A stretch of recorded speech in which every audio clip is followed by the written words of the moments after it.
माझी काकू निलिमा चंद्रकांत जावळे, भारती प्रकाश जावळे या दोघी काठमांडू येथे जात असताना त्यांची बस दरडमध्ये कोसळली आणि त्या तिथेच जागीच ठार झाल्या. माझी एक प्रकारची आई ती मला सोडून गेली.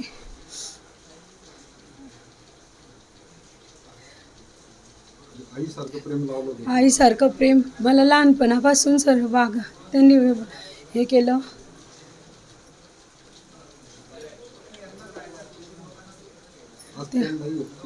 आज त्या नाही, पण माझा भाऊ पोरका झाला.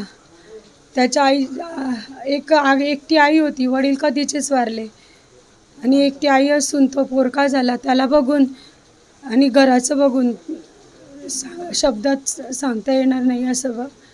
नेपाळमध्ये बस दुर्घटनेमध्ये जळगाव जिल्ह्यातल्या भुसावळ तालुक्यातील जवळजवळ 27 जण मयत पावल्याची मोठी घटना समोर आलेली आहे आणि यामध्ये वरणगाव, तळवेल आणि सुसरी या गावामध्ये मोठ्या संख्येनं मयतांची संख्या आहे. वरणगावातल्या आपण जावळेवाडा परिसरामध्ये आहोत.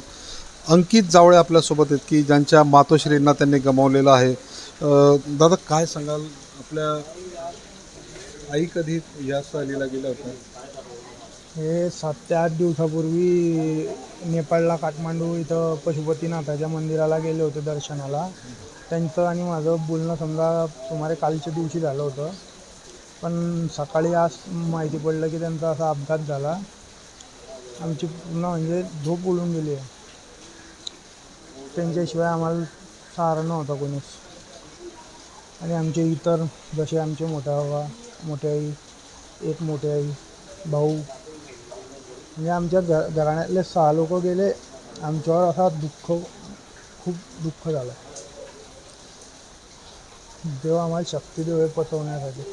नक्की शक्ती देवाने द्यायलाच पाहिजे, तो काही विषय नाही. कारण अतिशय गंभीर प्रश्न आहे. एकाच घरामध्ये जर इतक्या मोठ्या संख्येने जात असतील तर खरंच कठीणच विषय हा.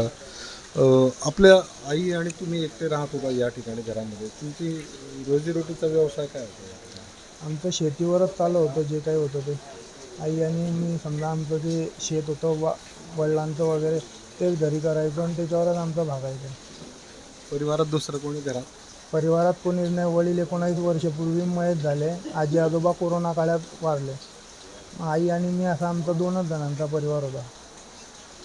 शेती कोण कोण करायचं मग घरात? शेती दोघं आई आणि मी. आता पुढे कसं?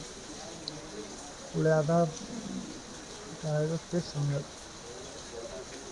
आता बघू काय करायचं ते. एक उदरनिर्वाहाचा पण प्रश्न झाला आहे, कारण आई सोबत होती शेतीत. आई सोबत होती, हिंमत होती. आता एकटा काय करणार तेच समजत.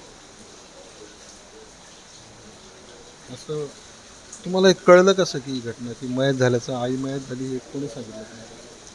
ते आम्हाला जेव्हा रक्षाताई इथं आल्या होत्या तेव्हा त्यांच्या माध्यमातून यादी वगैरे आली की कोणाकोणाची बॉडी मिळाल्या म्हणून. तेव्हा आम्हाला कल्पना झाली की असे लोक मयत झाले. त्याच्यामध्ये आईचं नाव ऐकून म्हणजे पायाखालची जमीनच सरकली. शेवटचं बोलणं कधी झालं होतं आईचं? काल झालं होतं, काल सकाळी. जेव्हा आईने सांगितलं होतं की बुवा आम्ही आता नेपाळमध्ये एंट्री करू तर मोबाईलला रेंज राहणार नाही, तर व्हॉट्सअप कॉलिंगवरच आपण जे काही बोलणं असेल ते करायचं. पण तो कसा शेवटचा कॉल ठरला माझ्यासाठी. शेतीबद्दल आहे की चौकशी केली? शेतीबद्दल विचारायचीच नाही, काय चालू आहे भाऊ, काय नाही, शेंगा तोडल्या का, व आपलं तूर लावली होती ते वळली की नाही, तो विचारत राहायची आई. परिवारात तुम्ही आई आणि तुम्ही एकटेच होते, बाकी भाऊ बहीण नव्हते? नाही, भाऊ बहीण कोणीच नाही मला, मी एकटाच आहे. तर हे आहेत अंकित जावळे. त्यांनी असं म्हटलेलं की आपली आई गेल्यानंतर आता आपलं पुढे काय होईल हा खरा प्रश्न आहे. शेतीवरती उदरनिर्वाह करणारा हा परिवार होता. त्यात अंकित आणि त्यांच्या मातोश्री या शेती करून आपला उदरनिर्वाह करत होत्या आणि आता शेतीमध्ये करताना सुद्धा अडचण येणार आणि आपल्या आई गमावल्यानंतर आता एकटं जगायचं कसं असा प्रश्न देखील त्यांनी उपस्थित केलेला आहे. चंद्रशेखर नेवे, ABP माझा, जळगाव. ABP माझा, उघडा डोळे बघा नीट.